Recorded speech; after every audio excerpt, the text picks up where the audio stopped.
Et que diriez-vous à présent, tiens, les filles, de prendre soin de soi? C'est vrai qu'on n'a pas souvent l'occasion, du temps pour soi en s'accordant une petite séance de relaxation. C'est ce que nous permet une technique qui nous vient tout droit du Japon, le Reiki, et que nous propose de découvrir Fanny Bonne. Fanny, vous êtes sociologue, réflexologue, et vous vous êtes tournée récemment vers la pratique du Reiki. Alors, expliquez-nous, c'est quoi précisément cette technique? Alors, c'est une technique qui vient du Japon, qui consiste en une apposition des mains et qui diffuse une certaine énergie. Voilà tout ce qu'on peut en dire scientifiquement. Ça ressemble vraiment à la pratique du magnétisme en France. Qu'est-ce qui vous a conduit, vous, personnellement, à vous tourner vers cette technique? Alors, j'avais découvert la réflexologie quand j'habitais à Hong Kong il y a 14 ans maintenant. Et donc, j'ai appris la réflexologie. En travaillant en réflexologie, j'étais très fatiguée après les séances. Et je me suis dit, il faut que je trouve une technique pour me réénergiser. Et le Reiki faisait partie de ces possibilités. J'ai trouvé une personne qui m'a formée. Donc, c'était Juliette Donjon à Villeneuve-d'Ascq. Et effectivement, le Reiki m'a beaucoup accompagnée dans mon travail de réflexologue. C'est réharmoniser en fait l'énergie qui circule en nous, c'est ça un peu? Absolument. C'est l'objectif, c'est que l'énergie qui passe, dont on ne sait pas encore. En tout cas, aujourd'hui, on n'a pas le corpus scientifique pour l'expliquer, mais je suis certaine que dans 30 ans, on pourra expliquer scientifiquement ce qui se passe. Cette énergie rééquilibre les zones de tension dans le corps, tant physique que émotionnel, et parfois aussi moral, mental. Enfin, ça travaille sur l'équilibrage des énergies. Alors, réharmoniser l'énergie vitale qui circule en nous, eh bien, c'est ce que fait régulièrement Franck, un jeune chef d'entreprise, adepte du Reiki. Regardez, on a recueilli son témoignage, témoignage recueilli par Anne Mourgue.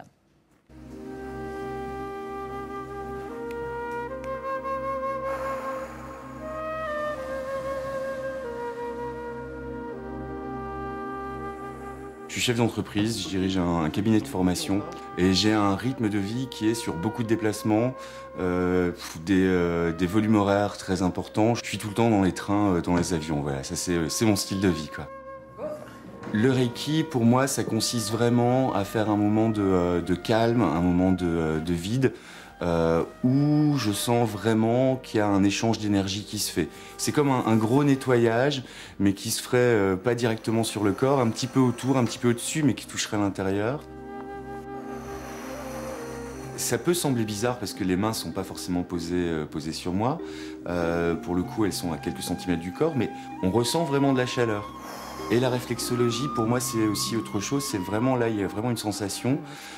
Ça ressemble un peu à de l'acupuncture, quoi. Il n'y a pas d'aiguille, mais il y a de la pression. Je sens vraiment le contact sur les points de mon corps. Je sens que mon corps bouge quand on le fait. Et je sens vraiment dans mon corps les résultats. Allez, expire bien. Ça m'apporte de l'énergie, ça m'apporte vraiment cette sérénité. Ça prépare le terrain, je sens vraiment que ça prépare mon corps quand il est en difficulté ou quand je suis en fatigue. Et aussi, ça répare un petit peu. Par exemple, Fanny, quand elle vient, elle est capable de me dire sans que je lui dise quoi que ce soit, tiens, cette semaine, tu as eu mal à la molaire gauche supérieure. Ou tiens, tu as eu un peu de problème de digestion cette semaine. Elle réussit à lire mon corps et puis ma semaine au travers des points d'acupression. Alors c'est assez bluffant, mais bon, au bout d'un moment, ça s'allait, puis on dit bon, ok, ça marche, c'est comme ça, elle le sait, elle le sait. Pas fatigué, t'es pas fatigué Ça me procure beaucoup de détente, beaucoup de sérénité, ça ralentit mon rythme. Je reviens sur un rythme qui est plus centré sur moi, plus que centré sur ce que je dois absolument faire.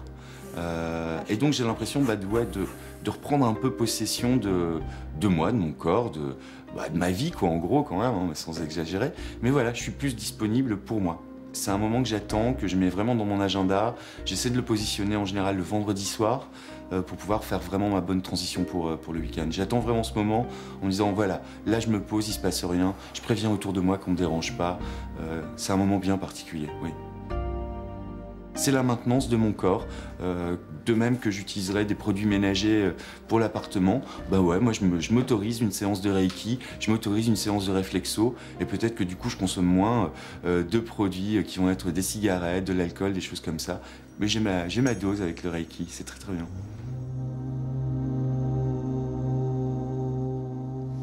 Et il a raison, Franck, c'est important de s'accorder cette pause juste avant le week-end pour profiter pleinement de son week-end. Alors, Fanny, on le voit dans ce reportage, ce témoignage, c'est une recherche de bien-être, prendre soin de soi à un moment T que Franck a choisi en pratiquant le Reiki.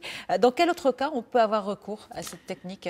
Alors, c'est une technique qui n'a aucune contre-indication, contrairement à la réflexologie. Donc, en général, je combine les deux, sauf quand il y a Parce que la réflexologie, il peut y avoir des contre-indications. Oui, les 3 premiers mois de grossesse, les problèmes de thrombose phlébite et problèmes cardiaques récents, et également le diabète. Alors que le Reiki, il n'y a pas de contre-indication du tout. Absolument, absolument. Et alors, donc, quels sont les cas particuliers où on a accès à cette technique ? Alors, ça peut être à peu près à tous les moments de la vie. C'est vraiment des techniques super pour marquer une transition, marquer un avant-après. C'est pratiquement un rite de passage, en fait. Par exemple, j'ai des clients qui ont une bonne santé et qui ont besoin de bien-être et donc qui font appel à mes services régulièrement parce qu'ils ont besoin de se détendre. Et puis j'ai aussi des clients qui ont des pathologies spécifiques, des maladies rares, des maladies orphelines, beaucoup de clientes et clients qui ont la maladie d'Alzheimer également. Alors ça, étrangement, par exemple... Et ça peut aider, effectivement. Alors ça aide au bien-être, évidemment. Alors ça peut être, ça ne va pas régler le problème d'Alzheimer, ça se saurait. Voilà, mais ça peut aider à se sentir... Tout à fait. Il y a un sentiment, et une sensation, les proches le voient aussi dans les traits du visage qui sont détendus. Plus apaisés, Tout à fait. Le sommeil qui est meilleur. On peut s'appliquer à soi, au quotidien, certains principes du Reiki. Oui, alors quand on est pratiquant du Reiki, on a 5 principes qui gouvernent notre pratique, qui sont plus des principes de posture que des principes physiques. On peut aussi s'apposer les mains, évidemment, à des endroits stratégiques. Et ces principes, c'est juste pour aujourd'hui, je laisse ma colère de côté. Juste pour aujourd'hui, je respecte mes aînés, mes parents. Juste pour aujourd'hui, je respecte et j'honore tout ce qui vit. Juste pour aujourd'hui, je laisse de côté mes soucis. Et juste pour aujourd'hui, je travaille et vis honnêtement. C'est déjà un état d'esprit, en fait, oui. À adopter.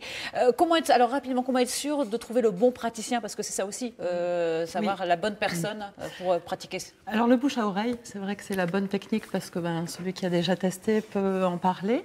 Ensuite, peut-être aller dans des centres dédiés au bien-être. Et puis sinon, peut-être des personnes qui sont qualifiées. C'est toujours bien de savoir quelle est la lignée, la formation de la personne. Voilà, merci beaucoup pour ces conseils sur cette technique qui nous vient tout droit du Japon et pour se sentir bien, mieux.